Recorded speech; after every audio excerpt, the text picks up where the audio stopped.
مغضوب ولا يؤدي حقه المجتهدون الذي ليس لصفته حق محدود ولا معنى موجود ولا أجل ممدود فطر الخلائق بقدرته ونشر الرياح برحمته واتبع بسطوره ميدان أرضه الصلاة والسلام على سيد أشرف الأنبياء والمرسلين وخاتم النبيين مولانا مرتضانا وهادينا أبي القاسم محمد وعلى آل بيته الطيبين الطاهرين المعصومين المظلومين المنتخبين المنتجبين ولعنة الله على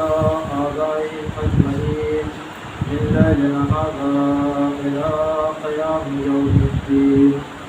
أما بعد فقد قال إمام حسين عليه السلام إنما خرجت لطلب الإصلاح في أمتي أريد أن أأمر بالمعروف وأنهى عن المنكر وأطير بسيرة جدي وأبي علي بن أبي طالب اللهم صل على محمد وآل محمد.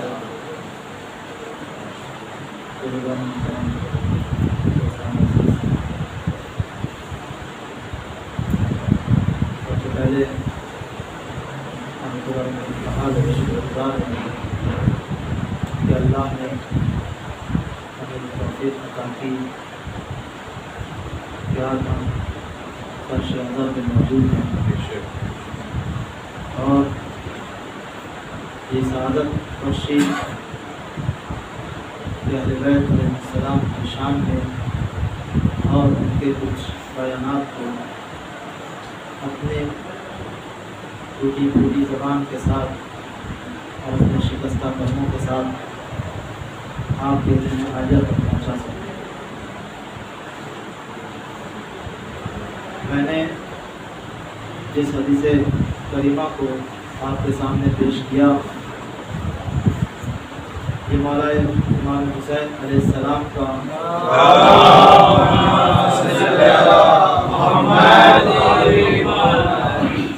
وہ جملہ یا وہ کلمات ہیں جسے مولا نے مدینے میں بیان کیا اور اپنے بھائی سے بتایا. پورا خطبہ اس کے کچھ کلمات کہ امام نے اپنے کلمات میں اپنے جملات کے ذریعے اپنے مقصد قیام کو عیاں کیا اور اپنے مقصد قیام کو بتایا. امام کیا فرما رہے ہیں؟ امام فرما رہے ہیں کہ بے شک ہمارا قیام امت جد کی امت کی اصلاح کے لیے ہے اور ہم چاہتے یہ ہیں کہ اپنے جد کی امت کی اصلاح کروں اور امر بالمعروف کروں اور نہی عن المنکر کروں. اسی کے ساتھ ہم چاہتے یہ ہیں کہ اپنے جد کی سیرت کو پیش کروں, اپنے نانا کی سیرت کو پیش کروں اور اپنے بابا علی بن ابی طالب کی سیرت کو پیش کروں. عزیزوں, امام حسین مدینے سے کربلا کی طرف سفر کر رہے ہیں. جب امام سفر کر رہے ہیں اور اپنے مقصد قیام کو بتا رہے ہیں تو انسان کا جیسا مقصد ہوتا ہے, جیسا ہدف ہوتا ہے, ویسے ہی انتظام سفر بھی ہوتا ہے. ویسے ہی انتظام سفر بھی ہوتا ہے. امام اتنے بڑے مقصد کے لیے نکلے ہیں کیونکہ امام نے بتا دیا کہ دیکھو جو ظلم ہمارے اوپر اب مدینے میں شروع ہو گیا ہے, اگر ہم اس ظلم کو یہی سہتے رہے تو یقیناً اسلام کا چہرہ بدل جائے گا, اسلام کا نقش تبدیل ہو جائے گا, اسلام کی روح ختم ہو جائے گی اور اسلام کو بطور اسلام سمجھا جائے گا لیکن اس کی روح کو مار دیا جائے گا. جب امام سے بیعت کا مطالبہ ہوتا ہے تو وہاں پر امام کس انداز میں جاتے ہیں، امام نے جناب زینب سلام اللہ علیہا سے کہا کہ مجھے ولید نے دربار میں بلایا ہے، اور جب جناب زینب نے سنا کہ ولید نے دربار میں بلایا ہے، رات کا وقت ہے، جناب زینب سلام اللہ علیہا نے ایک لشکر تیار کیا اور اس لشکر کو اپنے ماجائے کے حوالے کیا۔ اس لشکر میں کون تھا؟ لشکر زینبی میں کون تھا؟ کہا لشکر زینبی میں جناب عباس تھے، علی اکبر تھے، قاسم تھے اور بنی ہاشم تھے۔ کہا دیکھو تم آقا کے ساتھ جانا اور آقا کی حفاظت کرنا، آقا کے ساتھ جانا اور آقا کی حفاظت کرنا۔ امام وارد دربار ہوئے اور اس کے بعد امام کو یہ بتایا جاتا ہے کہ دیکھیں حاکم شام اس دنیا سے چلا گیا اور اس کے بعد اس کا بیٹا یزید حاکم وقت ہو گیا ہے، خلیفۃ الاسلام ہو گیا ہے۔ تو امام نے جملہ سجدہ کو پڑھا، وہ کیا تھا؟ امام نے یہی کہا انا للہ و انا الیہ راجعون۔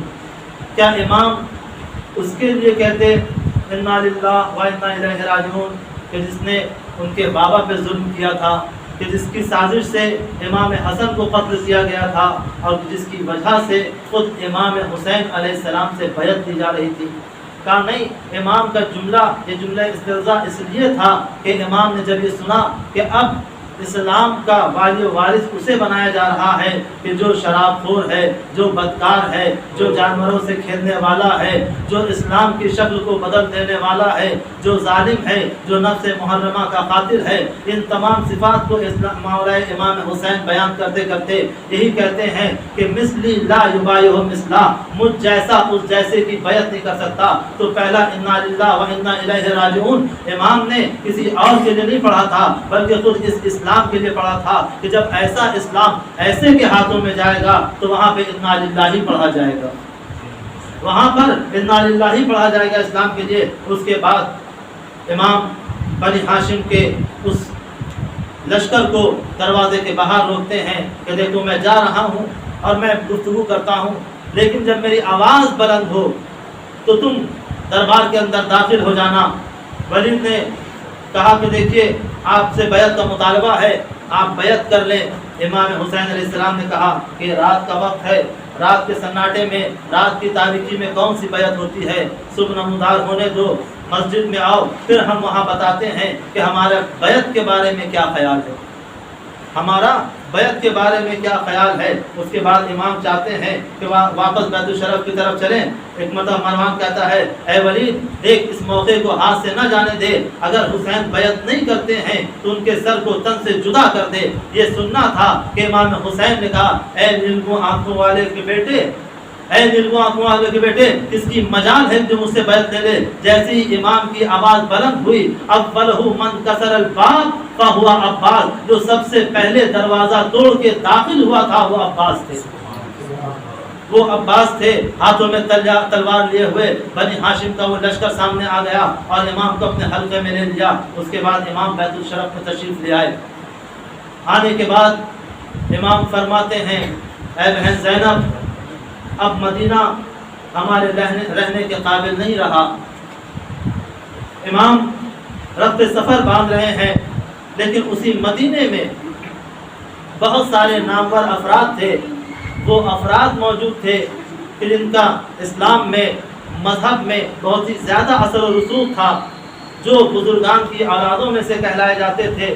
جب ان سے بات چیت ہوتی ہے تو یہ کہا جاتا ہے کہ آپ کیوں نہیں بیعت کر لیتے، اگر آپ بیعت کر لیتے تو شاید آپ کی جان بچ جائے۔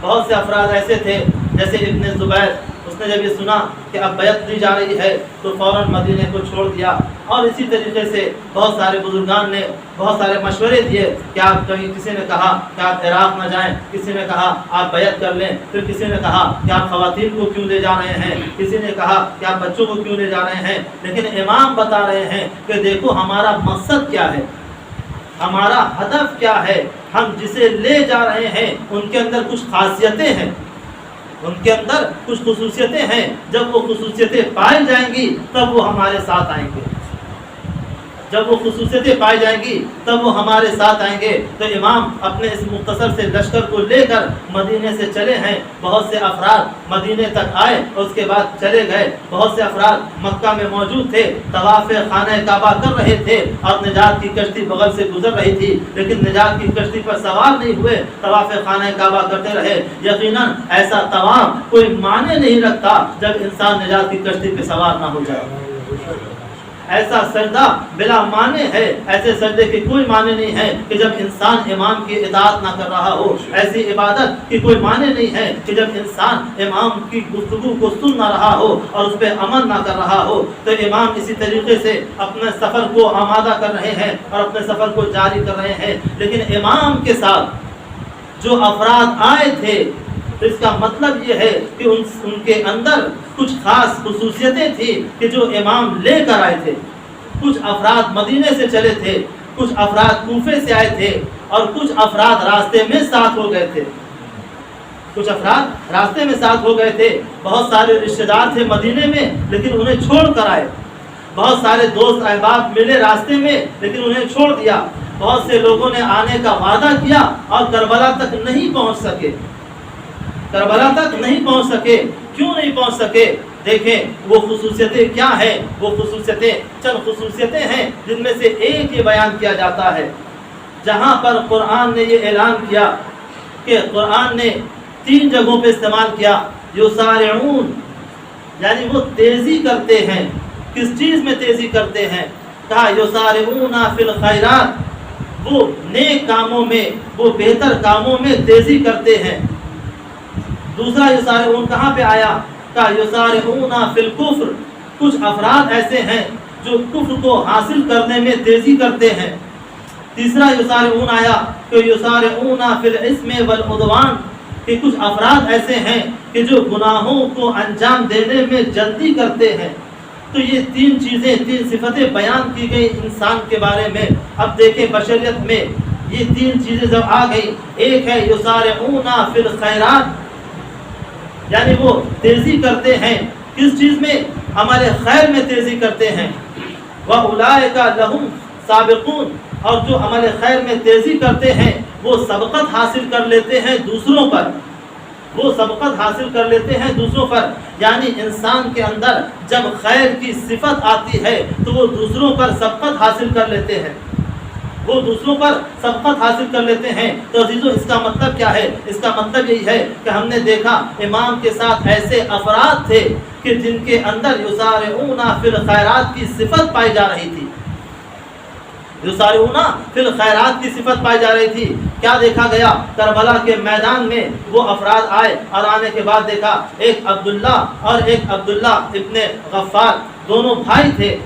دونوں بھائی آتے ہیں امام کے سامنے، روز عاشور آتے ہیں اور آنے کے بعد کہتے ہیں مولا ہم 2 بھائی ہیں، ہم چاہتے ہیں کہ ہم جنگ کریں اور آپ کے سامنے جنگ کریں، آپ یہ دیکھیں کہ ہم میں سے پہلے کون شہید ہوتا ہے، ہم میں سے پہلے آپ کے اوپر کون قربان ہوتا ہے۔ یہ جذبہ قربانی، یہ جذبہ خیرات ہے، جس کے اندر یہ جذبہ خیرات پایا جاتا ہے، وہی کربلا والوں کے ساتھ ہوتا ہے، وہی کربلا والوں کے ساتھ ہوتا ہے۔ تو پتہ ہی چلا کہ جس کے اندر جذبہ خیرات پایا جائے گا، اور تاریخ نے بہت سارے افراد کو ایسا بتایا کہ جس کے اندر جذبہ خیرات پایا جاتا تھا وہی کامیاب ہوتے ہیں، وہی کامیاب ہوتے ہیں۔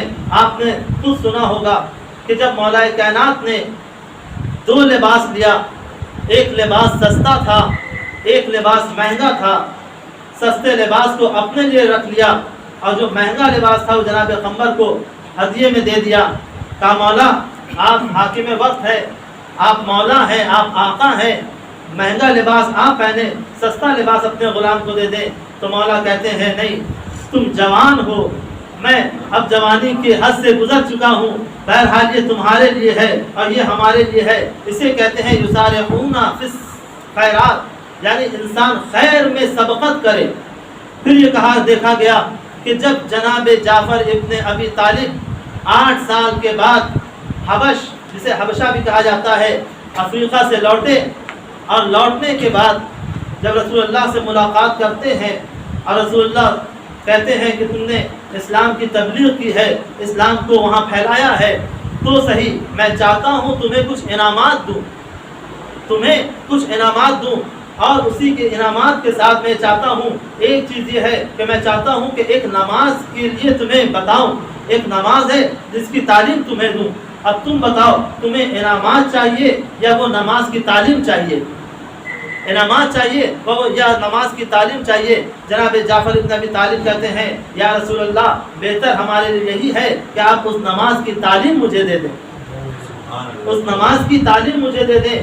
ہو سکتا ہے مال منال ختم ہو جائے لیکن وہ تعلیم جو آپ مجھے دیں گے وہ ہمیشہ باقی رہے گی۔ تو یہ صفت ہے یسارعون فی الخیرات کی کہ انسان خیر کی طرف تیزی کرتا ہے، انسان خیر کی طرف تیزی کرتا ہے۔ تو پہلی چیز جو صفت پائی جا رہی تھی کربلا والوں میں یسارعون فی الخیرات، بہترین صفت ہے۔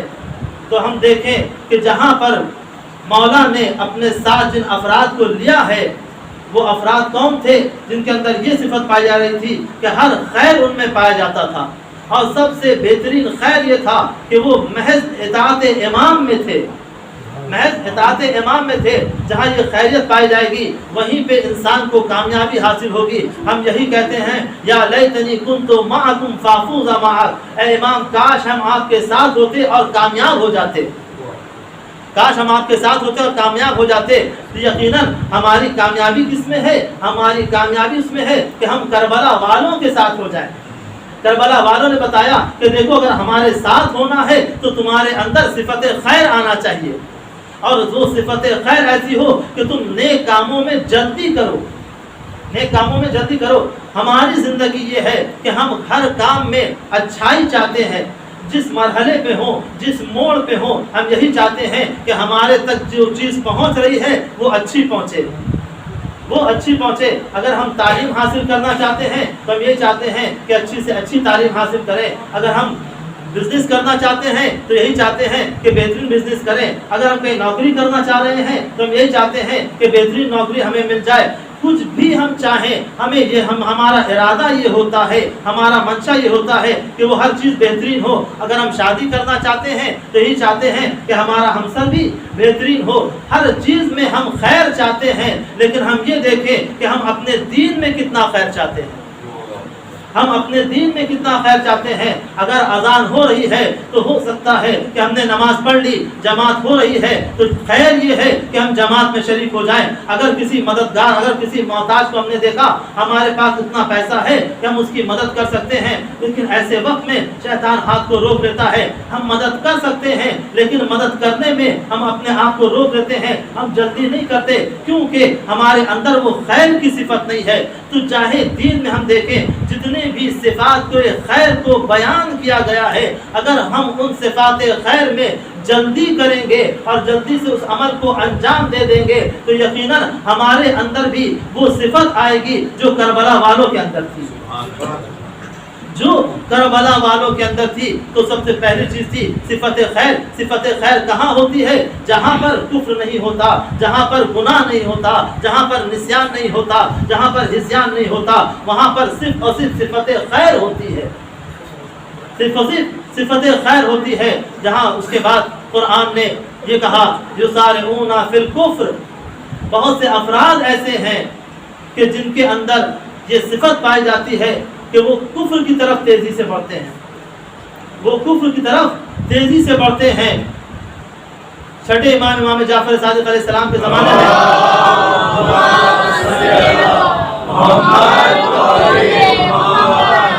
ایک شخص تھا کہ جو امام سے مناظرہ کیا کرتا تھا، امام سے گفتگو کیا کرتا تھا، اور اسی کے بعد وہ شراب خور تھا، شراب بھی پیا کرتا تھا، اور مناظرے میں جب وہ اپنی بات کو سمجھ جاتا تھا کہ اب ہم لاجواب ہو گئے ہیں، اور امام کی بات کو سمجھ جاتا تھا کہ امام نے جو جواب دیا ہے اب اس کا کوئی جواب نہیں دیا جا سکتا، ساری چیزوں کو سننے کے بعد، ساری چیزوں کو ماننے کے بعد، لیکن پھر بھی وہ امام کی باتوں کا انکار کر دیتا ہے اور وہ کفر سے ملحق ہو جاتا ہے، وہ کفر سے ملحق ہو جاتا ہے۔ کیونکہ جب انسان کے اندر ہٹ دھرمی آ جاتی ہے، جب انسان کے اندر غرور پیدا ہو جاتا ہے، جب انسان اپنے آپ کو کچھ سمجھنے لگتا ہے تو اس کے سامنے کوئی بھی آ جائے تو یہ غرور کی صفت، یہ ہٹ دھرمی کی صفت اور یہ نہ ماننے کی صفت انسان کو کفر سے ملحق کر دیتی ہے۔ انسان کو کفر سے ملحق کر دیتی ہے۔ کربلا میں بھی ہم نے یہی دیکھا کہ یسارعون بالکفر کہ کچھ افراد ایسے تھے کہ جنہوں نے کفر کو اپنانے میں تیزی برتی۔ وہ کون تھے؟ کہا ایک عبداللہ بن غفار اور دوسرے علی ابن غفار، دو بھائی تھے۔ یہ بھی دو بھائی تھے، ایک امام حسین علیہ السلام کے لشکر میں تھا اور ایک ابن زیاد کے لشکر میں تھا۔ عبداللہ ابن غفار وہ صحابی تھا کہ جب امام نماز پڑھا رہے تھے تو امام کا سینہ سپر بنا ہوا تھا، جب تیر آتا تھا تو اپنے ہاتھوں پہ روک لیتا تھا، جب کوئی تلوار سے وار کرتا تھا تو اپنے سینے کو بڑھا دیتا تھا۔ اس طریقے سے امام کی وہ حفاظت کر رہا تھا۔ جب نماز تمام ہو گئی، نماز تمام ہونے کے بعد پھر وہ مولا سے اجازت حاصل کرتے ہیں، اور اجازت طلب کرنے کے بعد جب امام نے اجازت دی ہے تو وہ میدان جنگ میں جاتے ہیں، اور جانے کے بعد جنگ کرتے ہیں، جہاد کرتے ہیں اور شہید ہو جاتے ہیں۔ وہ شہید ہو گئے تو یہ علی ابن غفار آتا ہے اور امام حسین علیہ السلام سے کہتا ہے کہ آپ کی وجہ سے ہمارا بھائی گمراہ ہو گیا، آپ کی وجہ سے ہمارا بھائی ذلیل ہو گیا، آپ کی وجہ سے ہمارا بھائی مارا گیا۔ امام کہتے نہیں، وہ ہدایت پہ تھا، گمراہ تم ہوئے ہو، وہ ہدایت پہ تھا، گمراہ تم ہوئے ہو۔ پھر وہ کہتا ہے کہ میں قسم کھاتا ہوں اس وقت تک اپنی تلوار کو زمین پہ نہیں رکھوں گا جب تک میں آپ کو قتل نہ کر دوں۔ اللہ اکبر، امام سے گفتگو کر رہا ہے کہ جب تک میں آپ کو قتل نہ کر دوں اس وقت تک میں اپنی تلوار کو زمین پر نہیں رکھوں گا۔ اور امام سے جو جہاد ہوا ہے، کہتے ہیں جب نفیس امام سے جہاد ہوا ہے تو ایک مرتبہ امام اس سے بھی جہاد کرتے ہیں، وہیں پہ نافع بن حلال آتے ہیں اور آنے کے بعد اس کی گردن پہ وار کرتے ہیں اور اسے جہنم واصل کر دیتے ہیں، اسے جہنم واصل کر دیتے ہیں۔ تو عزیزوں، یہاں پر یہ علی ابن غفار جو کہ امام کے مقابلے میں آیا تھا، ایک ہی گھر میں پلے ہوئے، ایک ہی باپ کے دو بیٹے، اور یہ حالات تھے کہ ایک طرف ایک امام کے لشکر میں ہے اور ایک کفر کے لشکر میں ہے۔ اسے کہتے ہیں یسارعون فی الکفار، یسارعون فی الکفر، کہ جو تیزی برتتا ہے کس طرف جانے کے لیے؟ کفر کی طرف جانے کے لیے۔ اس کے بعد ہم نے یہ بھی دیکھا کہ بہت سی چیزیں سبب بنتی ہیں کہ جو انسان کو منحرف کر دیں، انسان کو گمراہ کر دیں، انسان کو اسلام سے کفر کی طرف لے جائیں۔ وہ چیز ہوتی ہے ہمارا کلچر، ہمارا فرہنگ، ہمارا رہن سہن اور ہماری تعلیم، ہمارا مزاج، ہمارا طور طریقہ، ہمارا لائف اسٹائل، کہ ہم کس طریقے سے زندگی بسر کر رہے ہیں۔ پیغمبر اسلام کا ایک صحابی جو پیغمبر اسلام کے ساتھ تھا، جب جعفر بن ابی طالب کے ساتھ وہ حبش جاتا ہے، اور حبش یعنی افریقہ جاتا، جانے کے بعد وہاں پر لوگوں سے ملتا ہے، وہ مسیحوں سے ملتا ہے، اور مسیحوں سے ملنے کے بعد دیکھتا ہے کہ وہ شراب بھی پی رہے ہیں اور سارے عیش و آرام کی چیزیں استعمال کر رہے ہیں۔ آہستہ آہستہ وہ ان کے فرہنگ میں اپنے آپ کو بدل لیتا ہے، بعد میں شراب بھی پینے لگتا ہے اور وہ تمام محرمات جو حرام کام تھے اسے انجام دینے لگتا ہے، اور اس کے بعد وہ وقت آتا ہے کہ وہ مسلمان سے مسیحی ہو جاتا ہے، وہ مرتد ہو جاتا ہے۔ تو عزیزوں، پتہ یہ چلا کہ ہمیں اتنی اپنی حفاظت کرنی چاہیے، اپنے ایمان کی حفاظت کرنی چاہیے، ہمیں متوجہ رہنا چاہیے، ہمیں فکر کرنا چاہیے اپنے کلچر کی طرف، اپنے فرہنگ کی طرف۔ کہیں ایسا تو نہیں کہ دشمن اگر وارم وار نہیں کر رہا ہے تو ہو سکتا ہے کولڈ وار کر رہا ہو۔ جنگ نرم کے ذریعے سے دشمن ہماری رہن سہن کو، ہماری تہذیب کو، ہمارے تمدن کو، ہمارے آداب کو بدل رہا ہو اور ہمیں احساس بھی نہ ہو رہا ہو۔ یہ پیغمبر کا صحابی تھا، تبلیغ کے لیے گیا تھا، اور وہاں جانے کے بعد اس پر فرہنگ کا ایسا اثر پڑا کہ وہ مرتد ہو گیا۔ تو یسارعون بالکفر وہ افراد ہوتے ہیں کہ جو اب بہت تیزی سے کفر سے ملحق ہو جاتے ہیں۔ تو انسان یہ دیکھے کہ جہاں پر قرآن نے اس چیز کو بیان کیا کہ انسان کے اندر یہ صفتیں پائی جاتی ہیں، اور اللہ نے انسان کو بھیجا ہے اس دنیا میں، کیوں؟ ایک مختصر سی چیز یہ بیان کی کہ دیکھو ہم نے تمہیں دنیا میں اس لیے بھیجا ہے تاکہ ہم تمہیں آزمائش کی منزل پر رکھیں، ہم تمہارا امتحان لیں اور دیکھیں تم میں سے بہترین امتحان والا کون ہے، بہترین امتحان دینے والا کون ہے۔ لَيَبْلُوَكُمْ أَيُّكُمْ أَحْسَنُ عَمَلًا، تم میں سے بہترین عمل کرنے والا کون ہے؟ بہترین عمل کرنے والا وہ ہے کہ جو یسارعون فی الخیرات سے ملحق ہو جائے. صلی محمد علیہ محمد. صلی اللہ محمد علیہ محمد. تو عزیزوں، جب انسان اس دنیا میں آیا ہے تو یقیناً ہر انسان امتحان کی منزل پر ہے. اور قیام امام حسین پوری نوع بشریت کے لیے امتحان تھا، ایک آزمائش تھی. ان کے لیے بھی آزمائش تھی اور ہمارے لیے بھی آزمائش ہے. صرف ان کے لیے آزمائش نہیں تھی کہ جنہوں نے وعدہ کیا اور نہیں پہنچے، جنہوں نے راستے میں امام کو چھوڑ دیا، جنہوں نے امام کا ساتھ نہیں دیا، جنہوں نے امام کو خط بھیج کے بلایا اور ان کا ساتھ نہیں دیا. ہر طریقے سے ان کا یہ امتحان تھا. اور ایک امتحان ہمارا بھی ہے کہ ہم امام کے کتنے ساتھ ہیں. اگر ہم خیرات کر رہے ہیں، عمل خیر میں اجلت کر رہے ہیں، عمل خیر کو تیزی سے انجام دے رہے ہیں، تو یقیناً ہم یہ کہہ سکتے ہیں یا لیتنی کنت معکم فافوز معک، اے کاش کہ اگر ہم آپ کے ساتھ ہوتے تو ہم بھی کامیاب ہو جاتے. امام نے قیام کیا تھا ظلم کے خلاف، کیا ہم کسی ظالم کے خلاف ہیں؟ امام نے قیام کیا تھا جہالت کے خلاف، تو کیا ہم جہالت کے خلاف ہیں؟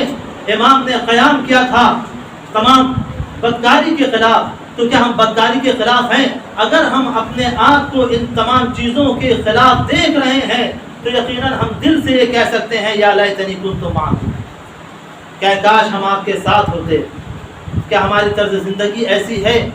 تو یقیناً اللہ نے انسان کے لیے آزمائش رکھی ہے، اور جس کا عمل اچھا ہوگا، جو ہمارے خیر کی طرف اجرت کرے گا، جو ہمارے خیر کی طرف تیزی کرے گا، وہی کامیاب ہوگا.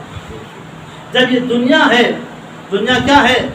دنیا مزرعۃ الآخرہ، دنیا آخرت کی کھیتی ہے. تو پتہ چلا یہاں عمل انجام دے گا، وہاں نتیجہ حاصل کرے گا. دنیا امتحان گاہ ہے، دنیا آزمائش گاہ ہے. پروردگار عالم نے کچھ چیزیں بیان کی کہ دیکھو ہم تمہارا امتحان کن کن چیزوں سے لیں گے. کبھی یہ کہا کہ ہم تمہارا امتحان خوف کے ذریعے لیں گے. جب تمہارے اوپر خوف طاری ہو جائے تب تم اپنے آپ کو دیکھو صراط مستقیم پر باقی ہو یا نہیں. ہم تمہارا امتحان بھوک کے ذریعے لیں گے کہ جب تمہارا امتحان بھوک کے ذریعے ہوگا تو تم اس بھوک کی حالت میں دیکھو کہ تم صراط مستقیم پر باقی ہو کہ نہیں. کیونکہ جب خوف طاری ہوتا ہے تو انسان صراط مستقیم سے منحرف ہونے لگتا ہے، اپنے راہ نجات کو ڈھونڈتا ہے. اور جب بھوک طاری ہوتی ہے تو یہ اس سے خطرناک چیز ہے کہ انسان ہر چیز کو اپنانا چاہتا ہے کہ کسی بھی طریقے سے اس کا پیٹ بھر جائے، کسی بھی طریقے سے اس کا پیٹ بھر جائے. شاید اسی لیے کہا گیا کہ بھوکے کا کوئی ایمان نہیں ہوتا ہے. یہ ضرب المثل مشہور ہے کہ بھوکے کا ایمان نہیں ہوتا ہے. یہ شاید لطیفہ ہے یا بہرحال میں نے کسی سے حضور سے سنا کہ ایک شخص بھوکا تھا، شیطان اس کے پاس آیا اور آنے کے بعد کہا کہ ٹھیک ہے تم بھوکے ہو، میں تمہیں کچھ کھانا دیتا ہوں، کچھ غذا دیتا ہوں، تم کھانا کھا لو، لیکن کھانے کے بعد الحمدللہ نہ کہنا، الحمدللہ نہ کہنا، اللہ کا شکر ادا نہ کرنا. کیونکہ ایک مومن کی صفت یہ ہے کہ وہ جب بھی کوئی نعمت حاصل ہوتی ہے تو وہ خدا کا شکر ادا کرتا ہے. اس نے کہا کہ الحمدللہ نہ کہنا. اس نے کہا ٹھیک ہے. جب کھانا مل گیا اس نے کھا لیا اور کھانا کھانے کے بعد اس نے کہا الحمدللہ. کہا یہ کیا کیا؟ میں نے منع کیا تھا کہ الحمدللہ نہ کہنا. تو وہ شیطان سے کہتا ہے تم نے نہیں سنا کہ بھوکے کا کوئی ایمان نہیں ہوتا؟ جب میں بھوکا تھا تو میرے پاس ایمان نہیں تھا، اب پیٹ بھر گیا ہے تو میں با ایمان ہو گیا.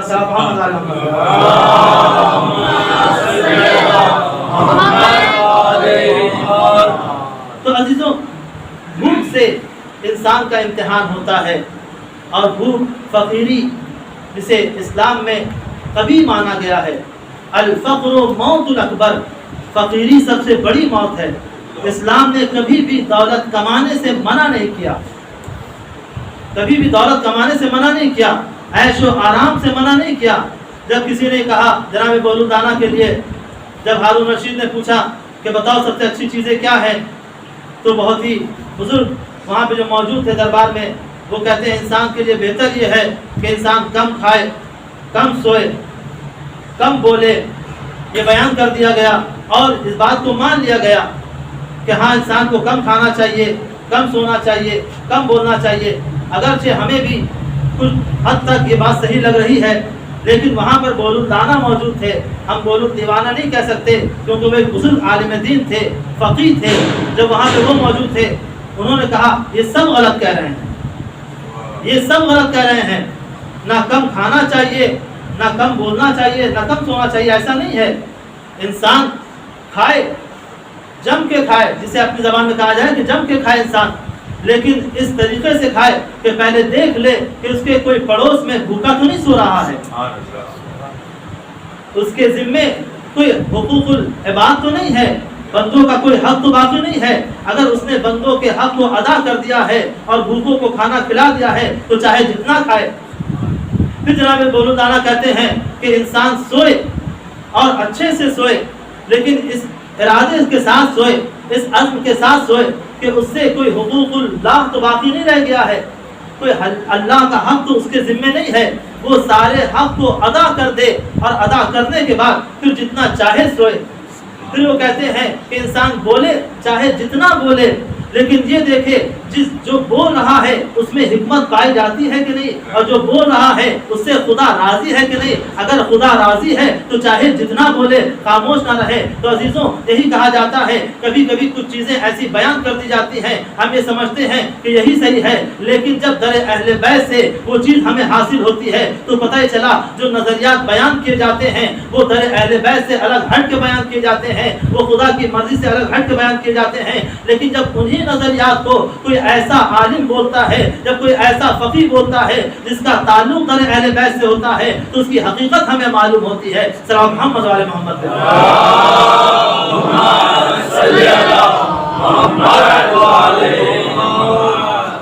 تو انسان مرض امتحان میں ہے، ہر انسان امتحان کے مرکز میں بیٹھا ہوا ہے، اور اللہ نے دو چیزیں انسان کے لیے ایسی خلق کی ہیں، ایک ہے امتحان اور ایک ہے موت۔ ہر چیز کا وقت معین کر دیا، لیکن امتحان کا نہ وقت معین کیا نہ مکان معین کیا۔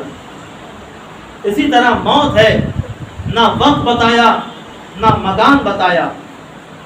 دنیا میں زندگی بسر کر رہے ہو تو پوری زندگی امتحان ہے، کہیں بھی رہو تم حالت امتحان میں ہو، چاہے فرش عزا پہ ہو، چاہے ممبر پہ ہو، چاہے نواخوانی کر رہے ہو، چاہے شعر گوئی کر رہے ہو، چاہے دکان پہ ہو، چاہے بازار میں ہو، چاہے مسجد میں ہو، کہیں بھی رہو تم حالت امتحان میں ہو۔ تم امتحان کی منزل پر ہو، امتحان کی جگہ نہیں بتائی، امتحان کا وقت نہیں بتایا، کس وقت ہمارا کیسا امتحان ہو جائے، کس وقت ہمارا کیسا امتحان ہو جائے۔ اگر ہم کار خیر میں جلدی کرتے ہیں تو ہم کامیاب ہو جائیں گے، ہم اپنے امتحان میں کامیاب ہو جائیں گے، لیکن ہم نے کار خیر میں تاخیر کی تو ہم پیچھے رہ جائیں گے۔ کار خیر انجام دیں گے، لیکن سوچنے کے بعد، فکر کرنے کے بعد، مشورہ کرنے کے بعد، بالخصوص گھروں میں مشورہ کرنے کے بعد کہ اس کی مدد کی جائے کہ نہیں کی جائے، ایک عمل انجام دیا جائے یا نہ دیا جائے، مجلس میں جایا جائے یا نہ جایا جائے، یہ ساری چیزیں ہمارا امتحان ہے۔ تو دو چیزیں ہیں، ایک امتحان اور ایک موت، نہ جس کے لیے مکان کو بیان کیا گیا نہ جس کے لیے وقت کو بیان کیا گیا۔ تو اس کا مطلب یہ ہے کہ ہمیں ہر وقت امتحان کی تیاری میں رہنا چاہیے کہ ہمیں کہاں پر امتحان دینا پڑے، ہماری کہاں پر موت آ جائے، ہماری کہاں پر موت آ جائے۔ تو جب امتحان کی انسان تیاری کرتا ہے تو دنیا کی تیاری میں ہم یہ دیکھتے ہیں کہ دنیا میں جو امتحانات ہوتے ہیں اس کی تیاری میں انسان لگا رہتا ہے، اس کی تیاری میں انسان لگا رہتا ہے۔ آپ آج کل دیکھ رہے ہوں گے بچوں کے امتحان ہونے والے ہیں، باپ بھی پریشان ہے، ماں بھی پریشان ہے، بچہ بھی پریشان ہے، کس طریقے سے تیاری کر لیا جائے۔ کیوں؟ کیونکہ یہ نہائی امتحان ہے، یہ نہائی امتحان ہے۔ لیکن اس سے پہلے جو امتحانات ہوئے تھے وہ نہائی امتحان نہیں تھے، وہ آخری امتحان نہیں تھا، وہ 3 مہینے کا ٹیسٹ تھا، وہ 6 مہینے کا ٹیسٹ تھا۔ 3 مہینے میں ویسی توجہ نہیں تھی، ویسی فکر نہیں تھی امتحان کی، چلو ٹھیک ہے پڑھ لیا، تھوڑا ہی سے پڑھ لیا، امتحان دے دینا، اگر زیادہ نمبر نہیں بھی آیا تو ہو سکتا ہے دوسرے امتحان میں وہ کور ہو جائے۔ پھر 6 مہینے کے بعد جب امتحان ہوا تو اور زیادہ متوجہ ہوئے، لیکن جب آخری امتحان آیا کہا دیکھو اب محنت کرنا ضروری ہے، کیونکہ یہ آخری امتحان ہے، اس میں اگر کامیاب نہ ہوئے تو پورا سال برباد ہو جائے گا۔ پورا سال برباد ہو جائے گا. تو انسان دنیا کے جب امتحان کی تیاری کرتا ہے تو اس فکر کے ساتھ کرتا ہے کہ اگر ہم نے تیاری نہیں کی تو ہمارا پورا سال برباد ہو جائے گا. تو یہ دنیا کا امتحان ہے. یہ امتحان دائمی نہیں ہے, یہ امتحان ابدی نہیں ہے, یہ امتحان ہمیشہ رہنے والا نہیں ہے, اور یہ کامیابی بھی ہمیشہ رہنے والی نہیں ہے. لیکن وہ امتحان جو امتحان ابدی ہے, جہاں کی کامیابی بھی ہمیشہ کی کامیابی ہے اور جہاں کی ناکامی بھی ہمیشہ کی ناکامی ہے, ہمیشہ کی ناکامی ہے. دنیا میں انسان اتنی تیاری کر رہا ہے کہ وہ کامیاب ہو جائے, لیکن آخرت کے لیے ہماری کون سی تیاری ہے کہ ہم وہاں بھی کامیاب ہو جائیں. دنیا میں جب امتحان کی تیاری کی جاتی ہے تو بچے جب کتاب کو پلٹتے ہیں اور سبق کو دیکھتے ہیں کہ کس سبق کی تیاری کریں, کون سا سبجیکٹ ہے کہ جس سے سوالات آ جائیں, اپنے ذہن میں سوالات بناتے ہیں, اس کا جواب بناتے ہیں, اور اسی طریقے سے تیاری ہوتی ہے. یہاں پر سوال نہیں بتایا جاتا, لیکن وہ امتحان وہ ہے کہ جہاں پر پہلے سوالات بتا دیے گئے, جہاں کے لیے پہلے سوالات بتا دیے گئے. اب جس سبجیکٹ میں ہم یہ دیکھتے ہیں, جس درس میں ہم یہ دیکھتے ہیں کہ ہو سکتا ہے کہ اسی سے سوالات آ جائے, ہم اس کی زیادہ تیاری کرتے ہیں. ہو سکتا ہے کہ اس سے سوالات نہ آئیں, ہو سکتا ہے اس سے سوالات نہ آئیں, لیکن وہاں کا وہ امتحان ہے کہ جہاں پہ سارے سوال بتا دیے گئے. وہ کون سے سوالات ہیں؟ کہا دیکھو وہ سوالات یہ ہیں, وہاں پوچھا جائے گا جب قبر میں لٹایا جائے گا تمہیں, تو تم سے پوچھا جائے گا کہ تمہارا خدا کون ہے, تمہارا قبلہ کیا ہے, تمہاری کتاب کیا ہے, تمہارا نبی کون ہے, تمہارا مولا کون ہے. یہ سارے سوالات وہاں کے امتحان کے لیے. لیکن انسان یہاں پہ آنے کے بعد غافل کیوں ہو گیا, غافل کیوں ہو گیا؟ اسی بھی قرآن نے آگے بڑھ کے کہا یا ایھا الانسان ما غرک بربک الکریم. اے انسان, تجھے کس چیز نے مغرور کر دیا, تجھے کس چیز نے گمراہ کر دیا.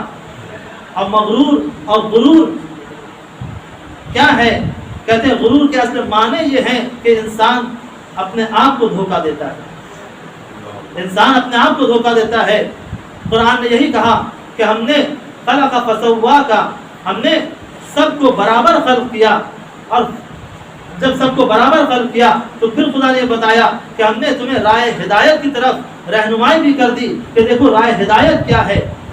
خلق کیا, اس کے بعد راہ ہدایت کی رہنمائی بھی کر دی, لیکن اس کے بعد بھی انسان غرور میں مبتلا ہو جاتا ہے, تکبر میں مبتلا ہو جاتا ہے. یہ غرور و تکبر یہ ہے کہ سب سے پہلے شیطان کو ہوا تھا, جو سب سے بڑا عبادت گزار تھا. ایک صفت نے اسے راندے درگاہ کر دیا. یہی صفت جب انسان کے اندر آتی ہے تو انسان کو راہ راست سے گمراہ کر دیتی ہے, راہ راست سے ہٹا دیتی ہے. جہاں پہ یہ بیان کیا گیا کہ تمہیں کس چیز نے گمراہ کر دیا, جبکہ تمہارا رب کریم ہے, وہ اللہ کریم ہے, اور اس کا کرم یہ ہے کہ جب تم ایک گناہ کرتے ہو تو تمہارے ایک گناہ کے بدلے میں وہ ایک ہی گناہ لکھتا ہے. جب تم ایک نیکی کرتے ہو تو تمہارے ایک نیکی کے بدلے میں وہ 10 نیکیاں لکھتا ہے, وہ 10 نیکیاں لکھتا ہے. امام فرماتے ہیں کہ اس کے باوجود انسان گناہگار ہے, اور وہ یسارعون فی الاسم والعدوان, اور وہ تیزی کرتا ہے کس طرف؟ گناہوں کی طرف. جب صبح اٹھا, صبح یہ دیکھتا ہے کہ ہمارا چہرہ اچھا نہیں لگ رہا ہے, تو ہمارے چہرے پہ جو چند بال داڑھی کے ہیں اسے صاف کر دیا جائے تو شاید ہم کچھ خوبصورت ہو جائیں. اس کے بعد جب باہر نکلتا ہے تو اس تمام چیزوں کے ساتھ جو نامحرم ہیں اور محرم ہیں سب کے ساتھ ملاقات کر رہا ہے, ہاتھ ملا رہا ہے. آفس میں گیا, اسکول میں گیا, کالج میں گیا, دکان میں گیا, وہ تمام چیزیں جس کے لیے استعمال کرنا حرام قرار دیا تھا, مصلحت کے تحت یا کسی تحت اپنے لیے حلال قرار دے دیا, اور اس کے بعد بیچنے لگا, اور اس کے بعد خریدنے لگا. اور وہ تمام چیزیں آل و آلات کی چیزیں, وہ تمام چیزیں جو میوزک کی چیزیں ہوتی ہیں اپنے گھر میں لے آتا ہے. اپنے بچوں کی تربیت بھی ویسی کر رہا ہے اس طریقے سے کہ جہاں پر اللہ نے کہا کہ دیکھو ما غرک, تمہیں کس چیز نے گمراہ کر دیا, تمہیں کس چیز نے گمراہ کر دیا. اللہ اکبر. جبکہ تمہارا رب کریم ہے, اور اس کی کرامت یہ ہے کہ وہ چاہتا یہ ہے کہ تم اس کی بارگاہ میں آؤ, اور آنے کے بعد اگر گناہ کر لیا ہے یا تم سے گناہ سرزد ہو گیا ہے تو اس کی بارگاہ میں آنے کے بعد توبہ کرو. اگر توبہ کرو گے تو وہ معاف کرنے والا ہے. اور یہی چیز صفت خیر اگر انسان کے اندر پائی جاتی ہے تو کہا یہ گیا کہ بہت سے افراد ایسے ہیں کہ جنہیں جنت میں داخل کیا جائے گا، جنت میں بھیجا جائے گا صرف اس صفت خیر کی وجہ سے۔ جو صفتیں دنیا میں ہمارے اندر پائی جاتی ہیں یہی صفتیں آخرت میں ہماری خصلت بن جائیں گی۔ اگر ہمارے اندر صفت خیر ہے تو وہاں وہی خصلت بن جائے گی، اگر ہمارے اندر بہترین صفت پائی جاتی، جو بھی صفت پائی جائے گی کا وہی آخرت میں اس کے کام آئے گی۔ جیسے امام فرماتے ہیں کہ آخرت میں ایک وقت ایسا ہوگا کہ ایک شخص ہوگا کہ جس کے پاس ایک نیکی کی کمی ہوگی کہ وہ جنت میں چلا جائے، اور اس سے کہا جائے گا کہ تمہارے پاس اتنی نیکی نہیں ہے کہ تم جنت میں چلے جاؤ، اگر اتنی نیکی ہوتی تو یقیناً تم جنت میں جا سکتے تھے، جاؤ تم جہنم میں وارد ہو جاؤ۔ وہ جاتا ہے، اس کے پاس ایک نیکی کی کمی ہے، اپنے رشتہ داروں کے پاس جاتا ہے، سارے رشتہ دار اپنا منہ چھپا رہے ہیں، کیوں کہ یہاں پر نیکی طلب کرنے کے لیے آ رہا ہے۔ وہ کہتا ہے، سب سے ملتا ہے، اپنے ماں باپ سے، اپنے بہن بھائی سے، اپنی بیوی سے اور تمام اپنے بچوں سے، کہ دیکھو میں نے دنیا میں تمہارے لیے اپنی پوری زندگی گنوا دی، پوری زندگی ختم کر دی تمہارے ایسے آرام کے لیے، اگر ہو سکے تو ایک نیکی مجھے دے دو، کہا کچھ اور مانگنا چاہو تو لے لو، لیکن یہاں پہ نیکی نہیں دی جا سکتی، نیکی نہیں دی جا سکتی۔ وہ مایوس ہو جاتا ہے، کہتے ہیں کہ وہیں پر ایک شخص بیٹھا تھا اور وہ خاموشی سے بیٹھا تھا، تو وہ پوچھتا ہے کہ آخر تم کیا مانگ رہے لوگوں سے؟ کہا میں ایک نیکی طلب کرتا ہوں، ایک نیکی چاہ رہا ہوں، تو کوئی ایک نیکی مجھے دے دے۔ وہ کہتا ہے دیکھو میرے پاس صرف ایک ہی نیکی ہے اور میرا فیصلہ ہو چکا ہے، میں جہنم میں جا رہا ہوں، یہ نیکی ہے میرے پاس، یہ تم اپنے پاس رکھ لو، یہ تم لے لو، ہو سکتا ہے اسی نیکی کے ذریعے تم جنت میں چلے جاؤ۔ اب جب اس کو نیکی مل جاتی ہے اور وہ جنت کی طرف جانے لگتا ہے تو آواز قدرت آتی ہے کہ تم کہاں جا رہے ہو؟ کہ پروردگار جو نیکی کمی تھی وہ نیکی پوری ہو گئی، اب ہم اس نیکی کو لے کر جنت میں جانا چاہتے ہیں۔ تو پروردگار آواز دیتا ہے کہ جس نے تمہیں نیکی دی ہے اسے بھی تو ساتھ لیتے جاؤ، اسے بھی تو ساتھ دیتے جاؤ۔ کیوں؟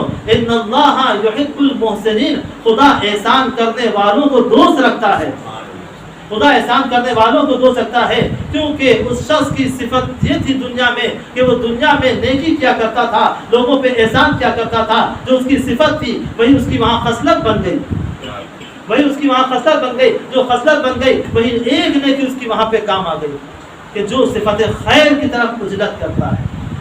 اور یہی کہا جاتا ہے کہ جب کوئی انسان کی عادت ہی بن جاتی ہے کہ وہ ہر کام میں بسم اللہ الرحمن الرحیم کہے، اور اسے جب قبر سے اٹھایا جائے گا، جب اسے نام اعمال دیا جائے گا کہ تمہارا نام اعمال ہے، اس میں بہت سارے گناہ لکھے گئے ہیں تمہارے لیے جو تم نے دنیا میں عمل انجام دیے، اور وہ بسم اللہ الرحمن الرحیم کہہ کے اس نام اعمال کو کھولے گا تو پروردگار عالم آواز دے گا کہ اس نے اپنے گناہوں کو پڑھنے سے پہلے ہماری رحمانیت کا اقرار کیا ہے۔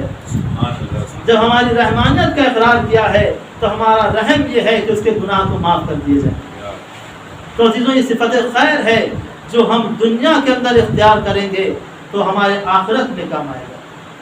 اور جب اس دنیا سے انسان جاتا ہے تو جب قبر میں لٹایا جاتا ہے، اور قبر میں لٹانے کے بعد ایک عالم یہ بتاتے ہیں کہ جب قبر کی تاریکی ہوتی ہے، قبر کا سناٹا ہوتا ہے، سارے رشتہ دار ساتھ چھوڑ چکے ہوتے ہیں، وہ گھبراتا ہے، پریشان ہوتا ہے کہ وہ قبر کا ہولناک منظر اور انسان تنہا، کون ہے جو وہاں پہ اس کی مدد کرے؟ تو اس اثنا میں اس وقت کچھ انوار اس کے سامنے آتے ہیں، اور قبر کو جو تاریکی قبر تھی، جو قبر میں تاریکی تھی، جو قبر میں اندھیرا تھا، اس قبر میں روشنی کرنے لگتے ہیں۔ جب اس روشنی کو وہ دیکھتا ہے تو کہتا ہے کہ تم کون ہو؟ تمہیں دیکھ کر مجھے سکون حاصل ہوا ہے۔ کون انسان ایسا ہے کہ جو سکون نہ چاہتا ہو؟ جب دنیا میں ہم کسی سناٹی جگہ میں جاتے ہیں، تنہائی میں ہوتے ہیں یا اکیلے گھر میں ہوتے ہیں تو ہمارا دل گھبرانے لگتا ہے، تو وہ قبر ہے جہاں پر کوئی رشتہ دار کام آنے والا نہیں ہے، جہاں پہ انسان کے صرف اعمال کام آنے والے ہیں۔ تو وہ نور، وہ روشنی جو دیکھتا ہے تو پوچھتا ہے تم کون ہو؟ تو ایک نور کہتے ہیں کہ میں تمہاری نماز ہوں جسے تم نے دنیا میں ادا کیا تھا، میں تمہارا روزہ ہوں جسے تم نے دنیا میں رکھا تھا، میں تمہارا وہ حج ہوں جسے تم نے دنیا میں رکھا تھا۔ اور یہ ساری چیزیں نور بن کے انسان کی قبر میں روشنی کرتی ہے۔ اور اس کے بعد وہ کہتے ہیں کہ ایک ایسے نور کو انسان دیکھتا ہے جو سب سے زیادہ نورانی ہوتا ہے، اس سے پوچھتا ہے کہ آپ کون ہیں؟ جب میں نے آپ کو دیکھا ہے تو ہمارے اندر ایک ایسا سکون طاری ہو گیا، اب مجھے کوئی نہ گھبراہٹ ہے، نہ حیرانی ہے، نہ میں مضطرب ہوں۔ تو وہ نور کہتا ہے کہ میں وہ ہوں جو ولایت علی محبت بن کے تمہارے دل میں موجود ہے، میں ولایت علی ہوں اب جو تمہارے دل میں موجود تھی، آج وہ نور یہی ہے۔ اس نور کی وجہ سے یہ تمام نور یہاں پہ موجود ہے۔ اگر تمہارے دل میں ولایت علی نہ ہوتی، علی کی محبت نہ ہوتی، تو یہ نور کو جو تم دیکھ رہے ہو تو آج تمہاری قبر میں نہ آتے۔ تو عزیزوں، محبت علی، محبت اہل بیت یہ ہے کہ جو ہمارے لیے اتنی ضروری ہے کہ جو دنیا میں بھی کام آتی ہے اور آخرت میں بھی کام آتی ہے۔ ہمیں ان سوالوں کا جواب کون دے گا کہ جو آخرت کے لیے سوال کیے گئے کہ بتاؤ تمہارا رب کون ہے، بتاؤ تمہارا قبلہ کون ہے، بتاؤ تمہاری کتاب کون ہے، تمہاری کتاب کیا ہے، بتاؤ تمہارا نبی کون ہے۔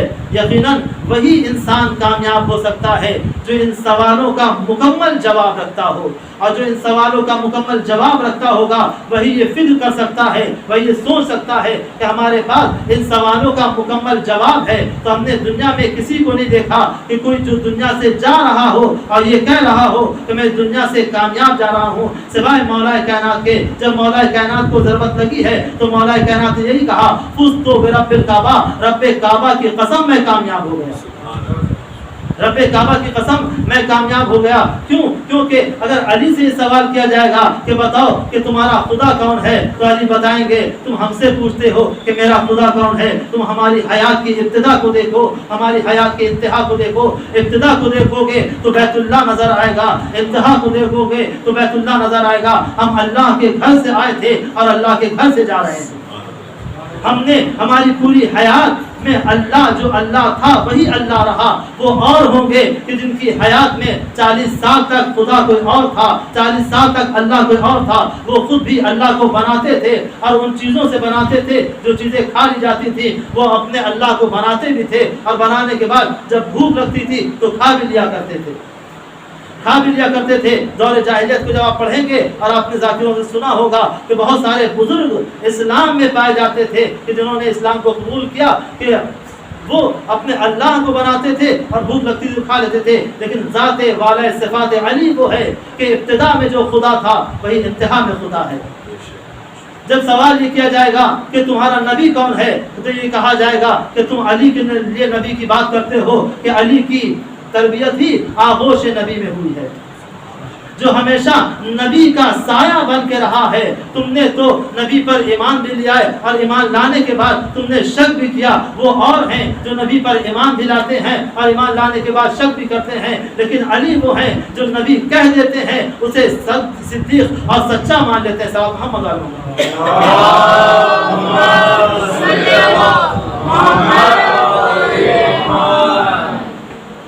جب کتاب کے لیے سوال کیا جائے گا کہ تمہاری کتاب کیا ہے، تو اگر علی سے سوال کیا جائے تو یہی کہا جا سکتا ہے کہ علی کہیں گے کہ تم نے تو قرآن کو اس وقت سمجھا، تم نے تو قرآن کو اس وقت جانا، تم نے تو قرآن کو اس وقت حفظ کیا کہ جب قرآن نازل ہو گیا، لیکن میں وہ ہوں جب دنیا میں آیا تھا تو قرآن نازل نہیں ہوا تھا، قرآن کے نازل ہونے سے پہلے میں نے تلاوت قرآن کیا ہے۔ تم جب مسلمان ہو گئے تب تم نے قرآن کی تلاوت کی۔ تو عزیزوں یہ سوالات ہیں آخر کے جو یہاں پہ ہمیں بتا دیے گئے۔ تو عزیزوں ہمیں بھی، ہم جب مرض امتحان میں ہیں، جب ہم منزل امتحان میں ہیں، تو ہمیں جہاں پر ہم دنیا کے لیے تیاری کر رہے ہیں تو ہمیں آخرت کے لیے بھی تیاری کرنا چاہیے۔ اور ہم نے یہ دیکھا کہ جو لوگ جو سارعون فی الخیرات کی طرف متوجہ ہوتے ہیں تو وہ ہر عمل خیر کو بنحو احسن انجام دیتے ہیں، چاہے وہ جس منزل پر ہو۔ امام حسین علیہ السلام نے جن افراد کو اپنے ساتھ کربلا کے میدان میں شامل کیا تھا، ان کے اندر یہ صفت خاص تھی کہ یسارعون فی الخیرات۔ کیسے کیسے لوگ تھے کہ امام کے لشکر سے ملنے سے پہلے کچھ افراد وہ تھے جو مسلمان نہیں تھے، لیکن جب امام کی ملاقات ہوئی ہے تو وہب قلبی جو کہ عیسائی تھے اور اس کے بعد امام کی ہاتھوں پہ بیعت کر لیتے ہیں۔ زہیرقین جن کے لیے بتایا گیا کہ وہ کوفہ میں تھے اور وہ عثمانی مسلک کے تھے،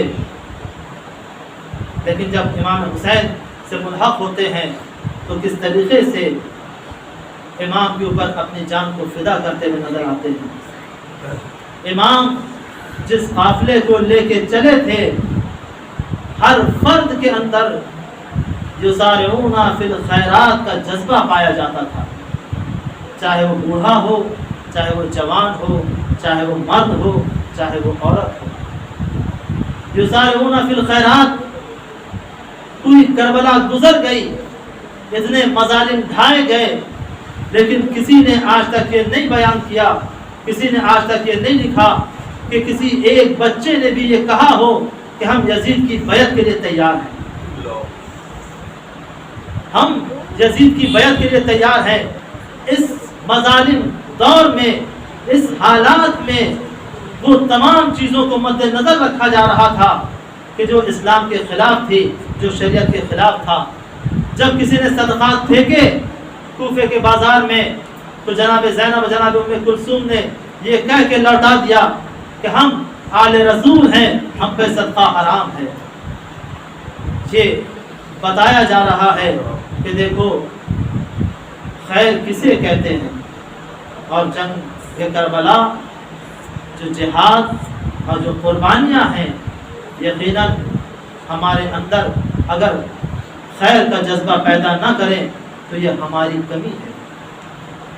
جب جناب زینب کربلا سے کوفہ اور کوفے سے شام کی طرف لے جائی گئی ہیں تو عزیزوں، ان کے وہ خطبات، ان کے وہ کلمات، ان کے وہ جملے جو پروپیگنڈے کیے گئے تھے کہ یہ خارجی ہیں، یہ باغی ہیں، انہیں قتل کیا جاتا ہے اور انہیں اسیر بنایا اس لیے جا رہا ہے کہ ان کے مردوں نے حاکم وقت کے خلاف اپنا سر اٹھایا تھا اور اس کے خلاف قیام کیا تھا۔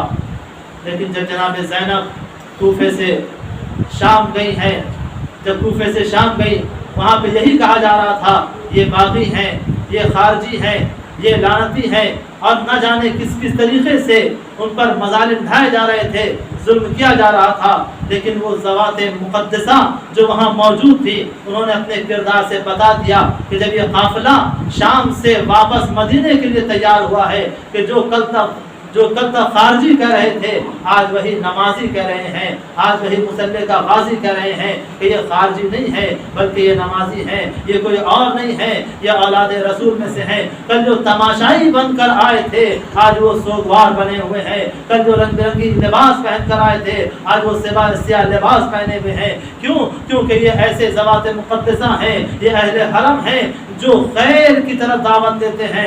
عزیزوں، کیسا کیسا ظلم ہوا ہے، اور اس ظلم کو جناب زینب نے پوری دنیا میں بیان کر دیا اور یہ بتا دیا کہ دیکھو ہم خیر ہیں، اگر ہماری راہ کو اپناؤ گے تو یقیناً تم بھی خیر کی راہ پہ باقی رہو گے۔